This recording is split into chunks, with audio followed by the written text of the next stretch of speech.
이 시간 우리 하나님 말씀 보도록 하겠습니다. 하나님 말씀은 여느 때와 같이 베드로 후서 1장 5절에서부터 11절 말씀입니다.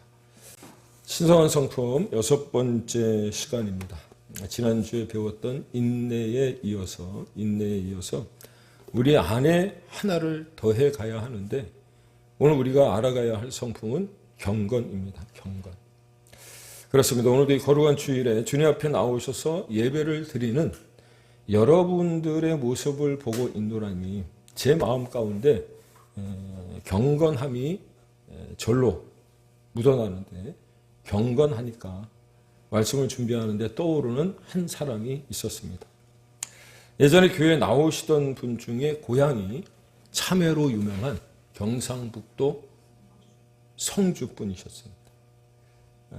우리 교회가 처음 개척해갖고 얼마 되지 않아 그의 아내가 되시는 분이 교회를 먼저 나오고 나중에 그분이 전도되어 나오셨는데 사실 다른 종교를 가지고 있었던 분이심에도 불구하고 아들의 이름이 희락이었어요. 희락이. 어떻게 그 이름을 희락이라고 줬는지는 모르겠지만 희락이 어디 나오죠? 성령의 열매 가운데 등장을 하잖아요. 근데 희락이. 근데 초등학생인데 걔가 잘하던 게 무엇이냐면 바둑을 잘 두었습니다. 머리가 얼마나 좋았는지. 그랬는데 그 경상북도 성주로 우리 성도님들을 본고차 한 대 다 태워서 그곳에 가서 야외 예배를 드렸던 기억도 있습니다. 근데 그렇게 아내의 전도를 받고 교회를 다니기 시작한 그분은 완전 초짜였습니다. 신앙의 초짜. 교회라고는 다녀보지 않았는데 교회를 나오기 시작한 분이셨고요. 특이한 것은 무엇이냐면 꼭 예배 시간 11시가 땡 치면 들어오시거나 5분 뒤에 들어오세요. 그래서 제가 그 여자 집사님한테 조금 빨리 오시라고 이야기를 하면 그 여자 집사님 하시는 말씀이 남편이요. 교회를 올 때마다 예배를 드리러 올 때마다 목욕을 하지 않으면 샤워를 하지 않으면 교회를 못 간다 그래서 기다리고 있다가 늦게 온다.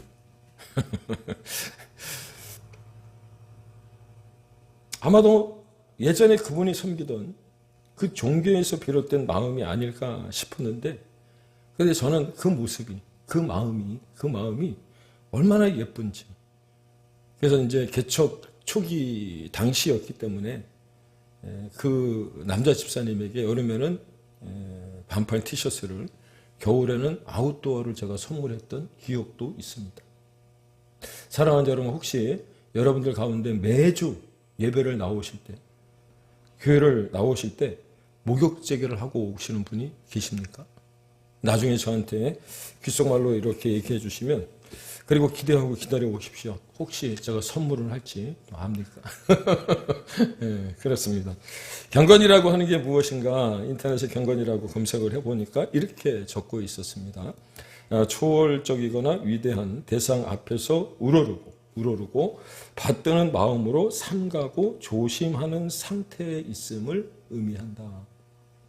그러나 이 정의는 가만히 생각을 해보니 아마도 어쩌면 세상 사람들 중에 자신들이 가지고 있는 종교의 그 절대자를 향한 마음이요.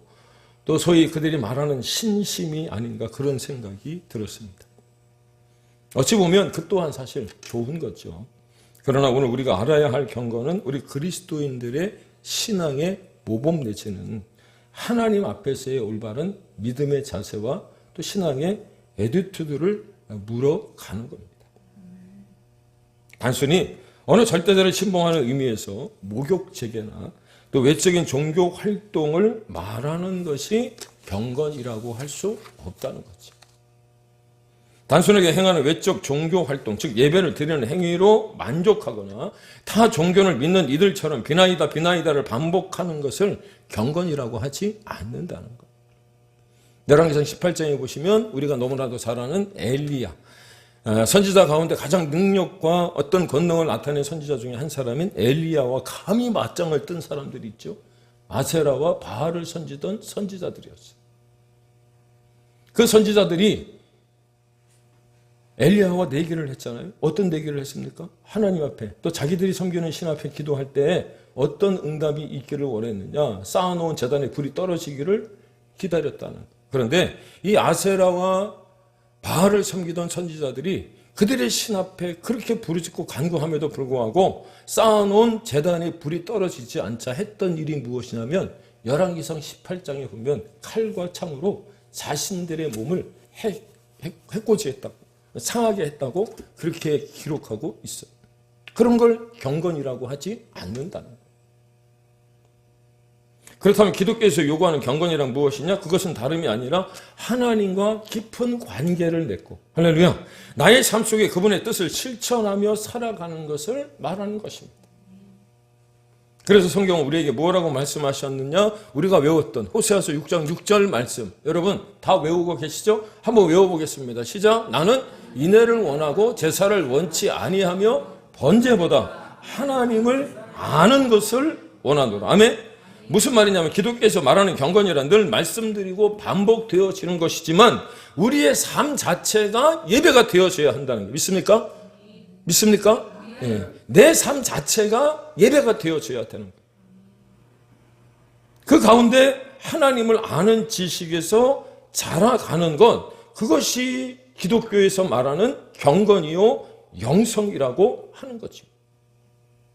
하지만 그 또한 만만치 않다는 것을 우리는 너무도 잘 알고 있지 않습니까? 그래서 성경은 경건이라고 하는 것, 이 경건이라고 하는 것을 우리가 신성한 성품에 더해 가야 할 것인데 더해 갈 수 있는 방법이 무엇이냐면 철저한 훈련이 필요하다고 기록하고 있어요.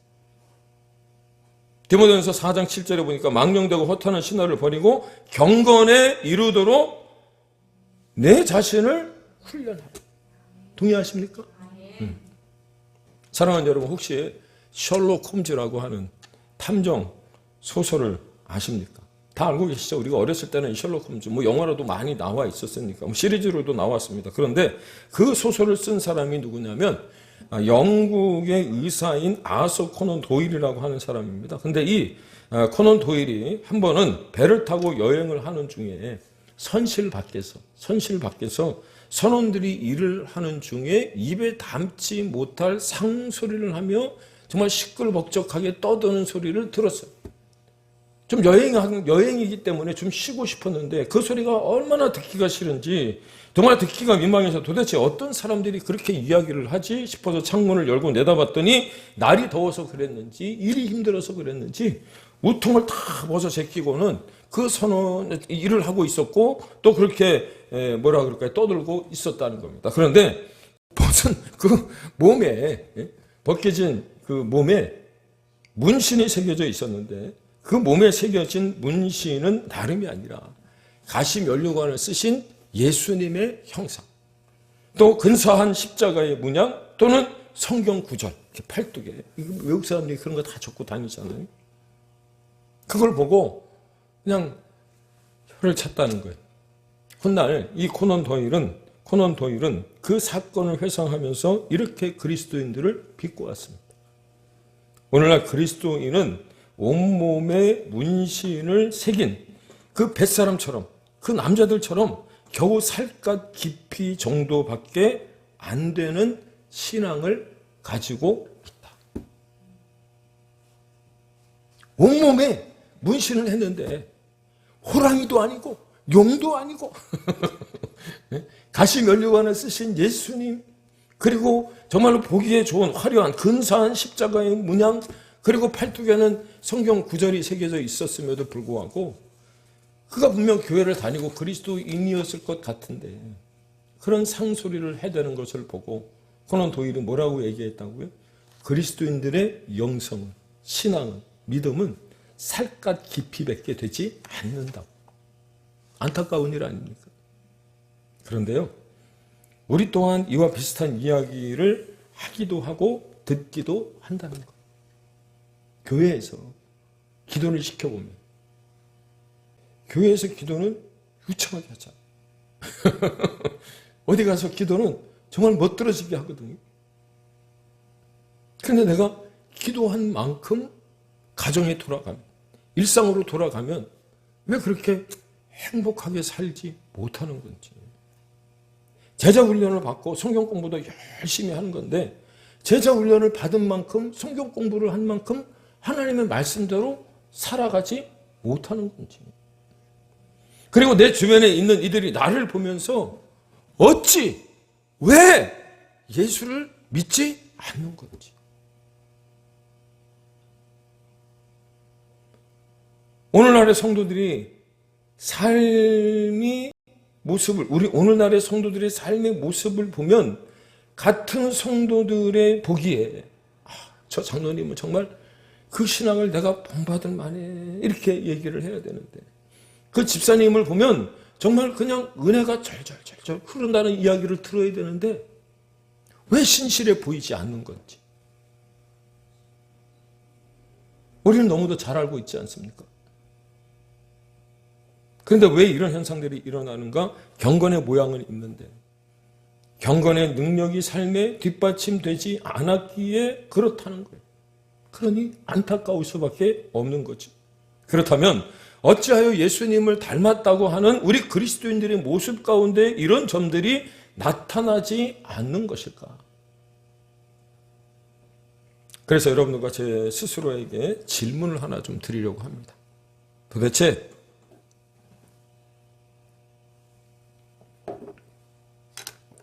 예수 잘 믿는다는 것이 무슨 뜻일까? 지금은 그런 풍경도 사라진 것 같아요. 옛날에는 우리 아버님, 어머님들이 성경책을 딱 옆에 끼고 교회를 가요.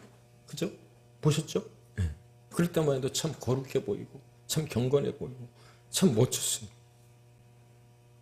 그런데 그렇게 옆구리에 성경책을 끼고 교회 나와서 예배를 드린다고 예수 잘 믿는 걸까요?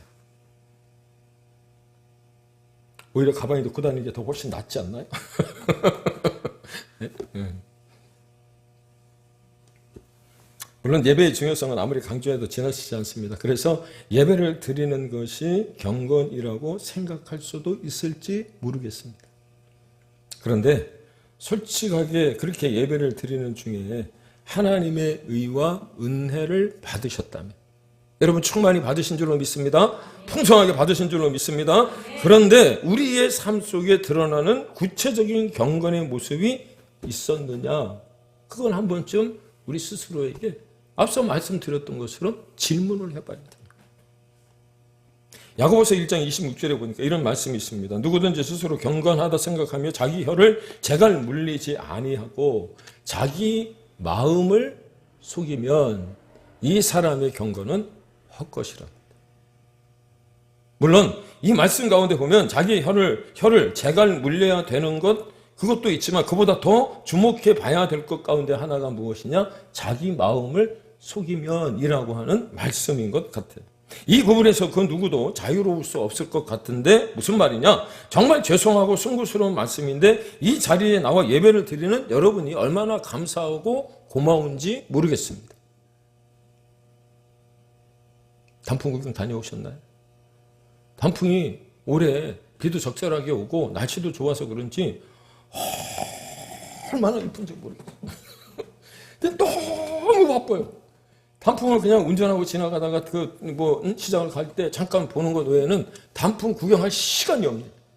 그래서 오늘도 단풍 구경 가시느냐고 자리를 비운 분들이 많지 않습니까? 그럼에도 불구하고 모범생들, 은혜 받는 자리에는 늘 모범생들이 있어요. 할렐루야. 그렇잖아요. 얼마나 고마운지 모릅니다. 그런데 혹여 이 자리에 나와서 예배를 드리는 중에 여러분은 아닌데 옛날에 제가 집사 때 그랬던 것 같아요. 나를 속이고 있더라. 정말 무서운 얘기 아닙니까?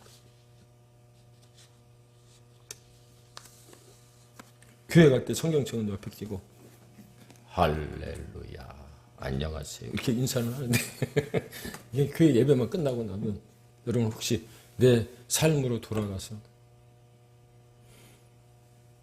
코난 도일이 보았던 것처럼 그 선원들이 했던 입술에 혀에 재갈을 물리지 못한 채 상스러운 소리를 혹시 나는 하고 있지 않았었는가? 사랑하는 우리는 누군가에게 속으면 굉장히 분노하잖아요. 억울해하잖아요. 잠이 안 오잖아요. 그래요, 안 그래요? 그런데 애석하게도 스스로를 속이는 일에는 분노하지 않아요.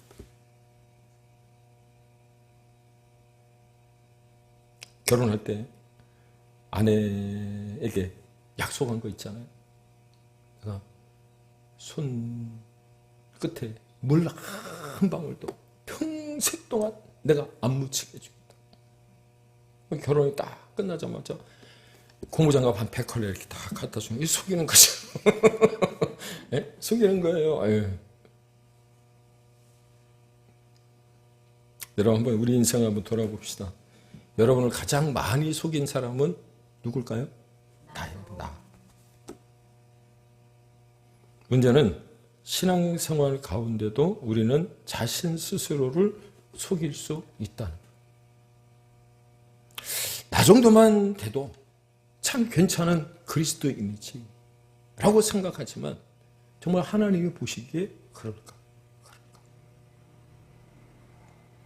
요셉이 보디발 집에 노예로 팔려갔습니다. 요셉의 용모가 얼마나 출중했는지 보디발의 아내가 보고 있다가 앞에 사진 보이시나요? 요셉을 유혹합니다. 창세기 39장 6절과 7절에 이렇게 기록하죠. 요셉은 용모가 빼어나고 아름다웠더라. 그의 주인의 아내가 요셉에게 눈짓하다가 동침하기를 청하니. 그때 요셉이 했던 말과 행동이 무엇이냐면 주인이 아무것도 내게 금하지 아니하였어도 금한 것이 당신뿐이니 당신은 그의 아내임이라. 그런즉 내가 어찌 이 큰 악을 행하여 하나님께 죄를 지으리까. 사랑하는 여러분, 사람이요 살다가 인생이 잘 풀리거나 모든 것이 잘 되어지면, 그래서 큰 성공을 거두면 자신이 잘 나서 그런 줄 알고 교만해질 때가 얼마나 많은지 모릅니다. 그러다 보면 소위 정치권에서 말하는 것처럼 내로남불의 어떤 자신을 속이는 일들이 벌어지는 것. 그런데 요셉은 그렇지 않았다. 혹시 이런 거 한번 생각해 보셨을까요? 질문입니다. 한낱 노예에 불과했던 요셉이 어떻게 애굽의 총리가 될 수 있었을까? 한 번도 생각 안 해보셨나요? 하나님이 그걸 시험해 보신 거예요. 어떻게 시험을 해보셨습니까? 인신매매 당하여 노예로 보디발, 애굽의 시위대장 집에 팔려가게 하시고, 그 가정에 오늘 뭐라고 얘기를 했어요? 주인이 아무것도 내게 금하지 아니하였다. 네가 하고 싶은 대로 다 하라는 거야. 아마도 작은 권세와 권리와 어떤 그 명예와 모든 것을 그 요셉에게 주었는데 누가 주었습니까? 하나님이 주어 보신 거예요. 내가 어떻게 하나? 근데 요셉이 거기에 도취되지 않고요. 권력에 눈이 멀지 않아서 이 모든 성공의 배후에는 하나님이 계시다는 사실을 잊지 않았기에 예수 믿는 사람으로서의 디그니티, 지난주 말씀드렸잖아요. 품위를 잃어버리지 않은 거예요. 그를 사갔던 시위대장 보디발이 요셉을 눈여겨봤을 것 아닙니까? 그런데 눈여겨볼 때마다 그가 깨닫고 그 마음 가운데 감동이 왔던 것은 그와 함께 하나님이 함께 하시더라고요. 믿습니까? 이런 뒷담화가 있어요. 뒷담화입니다. 뭐 욕을 하는 게 아니고 야사. 시위대장 보디발의 아내가 요셉을 죽이지 않고 정치인들이 수용되어 있는 감옥으로 보내는 것을 보고 도대체 나를 뭘로 보고 나를 겁탈하려고 했던, 거짓이잖아요. 겁탈하려고 했던 요셉을 살려두느냐. 그때 시위대장 보디발이 그의 아내에게 뭐라고 얘기했는지 아십니까? 나는 요셉을 믿는데 당신은 못 믿어. 그랬다는 거예요. 얼마나 이렇게 막 뭉클했죠. 아마도 하나님은 그렇게 그 모습을 보시고 요 녀석 봐라. 내가 이제 애굽의 충위를 맡겨도 되겠네. 그렇게 생각하지 않으셨을까요? 왜요? 요셉의 마음이 세상의 권력과 물질과 명예에 오염되지 않았기 때문입니다. 작은 것에 만족하지 않았고요. 하나님이 보여주신 그 꿈을 꾸며 비전을 품었기 때문에 그 마음에 깨끗함이 있었던 거예요. 깨끗함. 사랑하는 여러분, 세상 사람들이, 내 주변에 있는 사람들이 나를 볼 때 이럴 수 있기를 주님의 이름으로 축원을 드립니다. 마음이 오염되면요, 나는 그 삶이 무너져 있어. 그럼에도 불구하고 거룩한 것처럼 여기면 나는 모르는데 다른 사람들은 다 알아요. 그러므로 우리 그리스도인들이 하나님 앞에서 또 사람들 앞에서 어떤 모습을 보여주어야 하느냐면 구별된 모습이죠. 그게 바로 또한 경건입니다. 그리고 이 구별된 모습, 이 경건을 다른 말로 하면 거룩이라고 이야기를 해요. 구약 모세오경의 중심, 성경이라고 할 수 있는 레위기에 하나님이 뭐라고 말씀하셨느냐? 내가 거룩하니 너희도 거룩할지라. 그렇다면 하나님은 왜 계속해서 이스라엘 백성들을 택하시고 그들에게 이 거룩이라고 하는 이야기를 하시며 명령하셨을까? 그것은요. 제가 광고를 하고 난 다음에 지난주 외웠던 말씀과 이번 주 외워야 될 말씀을 매주 까먹는 것 같아요. 우리 그거 해야 되는데. 다음 주에 외워야 될 말씀이 앞에 보시는 디모데후서 4장 8절의 말씀입니다. 뭐라고 되어 있습니까? 범사에 유익하고 금생과 내생에 유익이 있기 때문이에요. 믿습니까? 이게 하나님이 우리에게 거룩을 요구하시는 이유예요. 이유. 뿐만 아니라 두 번째, 창조주 하나님이 우리에게 주신 그리스도인의 품위를 여러분 젠틀한 어떤 그 모습, 데살로니가 교회뿐만 아니라 베레아 성도들이 하나님의 말씀을 따라 살아갔을 때 그들에게 칭해준 닉네임이 무엇이었냐면 그들은 신사적이었다. 그렇게 말하잖아요. 그렇게 살아갈 수 있기 때문인 줄로 믿습니다. 그렇다면 구별되었다는 모습이 어떻게 우리가 적용할 수 있느냐. 미국에서 있었던 일이랍니다. 아마도 작은 교회였던 것 같아요. 아니면 뭐 목사님과 또 성도님들이 어디 뭐 구역 예배를 가거나 여행을 가는 중이었겠죠. 봉고차 하나에 태워서 제가 경북 성주를 내려갔던 것처럼 이동을 하는 중에 휴게소에 들어갔는데 햄버거를 먹게 됐어요. 햄버거를 주문해서 햄버거가 나왔을 때 여러분 우리는 먹기 전에 뭐 하십니까? 네? 기도하잖아요. 기도하는 게 당연한 것 아니에요? 그래서 기도를 했대요. 근데 어느 정도 먹고 있을 때 그 미국 사람 한 사람이 오더니 뭐라고 얘기를 했냐면 정말 고맙다고 얘기하더래요. 저 무슨 말이냐고 그랬더니 우리 미국은 하나님의 나라 그리스도인들이 정말 많음에도 불구하고 밥을 먹을 때나 음식을 앞에 놓고 기도하는 사람들을 못 봤는데 기도하는 사람이 없기에 못 봤는데 여러분들이 기도하는 걸 보니까 얼마나 감사한지 그래서 와서 고맙다고 이야기를 했다는 것. 금생과 내세에 유익이 있다는 말. 여러분 우리가 그리스도인으로서의 품위를 지키며 살아간다는 것이 바로 이런 모습 아닐까요? 요셉이 그랬습니다. 아니 오늘 본문을 적고 있는 베드로 또한 우리를 향해서 베드로전서 1장 14절 16절에 이렇게 기록합니다. 전에 알지 못할 때에 따르던 너희 사욕을 본받지 말고 오직 너희를 부르신 거룩한 이처럼 너희도 모든 행실에 거룩한 자가 되라 기록되었으되 내가 거룩하니 너희도 거룩할지어다 하셨느니라. 아멘이십니까? 그렇다면 어떻게 해야 우리의 행실이 거룩해지며 그로 인해 세상 사람들이 우리를 보고 그 사람 참 경건하다는 이야기를 들을 수 있을까? 오늘 본문인 베드로후서 1장 7절과 10절은 이에 대하여 이렇게 말씀합니다. 힘써 더하며 너희 부르신 것 택하심을 굳게 하고 말이야. 왜냐? 그렇지 않으면 아무리 신의 성품인 8가지의 덕목을 우리가 하나하나 쌓아간다고 할지라도 넘어지는 것은 순식간이기 때문에 그렇다는 거예요. 그러므로 구별된 백성으로서의 거룩한 품위를 유지하기 위해 우리는 또 훈련하고 또 연단하고 또 배우고 아멘을 안 하시는 거예요. 계속해야 돼. 또 적용하고 또 연습하면서 할렐루야. 예. 그래야 어떻게 해요? 경건에 이룰 수 있는 거예요. 그렇습니다. 단번에 이룰 수 없는 것이 말씀을 준비하며 생각해 보니까 경건이더라는 거예요. 거룩이더라는 거예요. 구별된 삶이더라는 거예요. 하지만 그렇게 시행착오로 수십 번 수백 번 반복한다고 해도 그런 시간들을 거쳐갈 때 이 베드로 전서를 작성한 베드로가 베드로 전서 4장 1절에서 뭐라고 이야기하고 있냐면 그럴 때 마음의 갑옷을 입을 수 있답니다. 조그만 유혹에도 여러분 흔들리지 않는 거죠. 아무리 세상 유혹이 강하다고 할지라도 그럴 때 넘어지지 않는 수준에 다다를 수 있다는 거예요.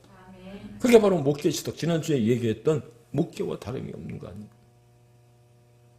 그렇지 않으면 코난 도일이 말한 것처럼 우리는 문신에 새긴 남자처럼 겨우 살갗 깊이 정도밖에 안 되는 신앙을 가질 수밖에 없고 계속해서 똑같은 실수를 반복하게 되어진다는 것을 여러분 깨닫기를 바랍니다. 따라서 우리가 경건을 위해서 연습하고 훈련해야 한다면 어떻게 해야 되는가? 요셉의 경우를 조금 더 여러분에게 말씀을 드리면서 말씀을 마무리하려고 합니다. 그렇습니다. 세상에 유혹이 있을 때 죄를 향한 문을 닫아버려야 돼요. 나를 유혹하는 어떤 죄악이 여러분 도사리고 있을 때 그냥 눈을 감아버리라는 거예요. 올바른 환경, 바른 환경을 여러분 구성해내야 우리가 그 삶 가운데 경건하다는 이야기를 듣게 되고요. 참 그리스도인답다라는 말을, 칭찬을 듣게 되는 줄로 믿습니다. 물론 하나님 앞에서 죄를 지을 수 없다고 하는 결단, 요셉이 그랬잖아요. 그 결단도 굉장히 중요합니다. 그런데 죄를 지을 환경 속에 계속 머물게 되어지면 우리는 죄에 빠질 가능성이 많다는 거예요. 요셉이 죄를 짓지 않으리라고 결단했잖아요. 그럼에도 불구하고 계속해서 보디발의 아내와 한 장소에 머물러 있었다면 여러분 시간 문제예요. 틀림없이 유혹에 넘어갔을 거예요. 그래서 요셉은 어떻게 했나요? 죄가 있는 그곳을 도망쳐 버린 거죠. 떠나가 버린 거예요.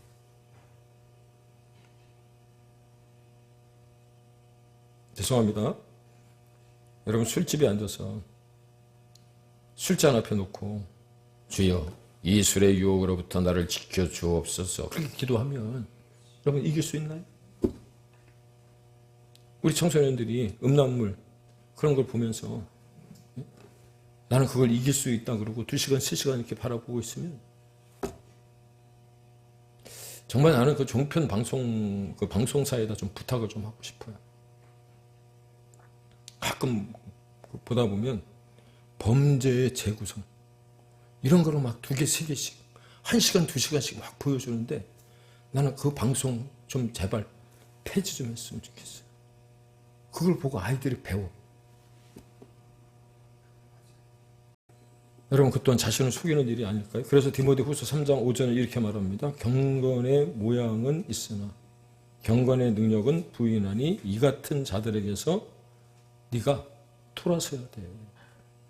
동의하십니까? 뿐만 아니라 로마서 12장 2절은 너희는 이 세대를 본받지 말고 오직 마음을 새롭게 함으로 변화를 받아 하나님의 선하시고 기뻐하시고 온전하신 뜻이 무엇인지를 어떻게 하라고요? 분별하라. 분별.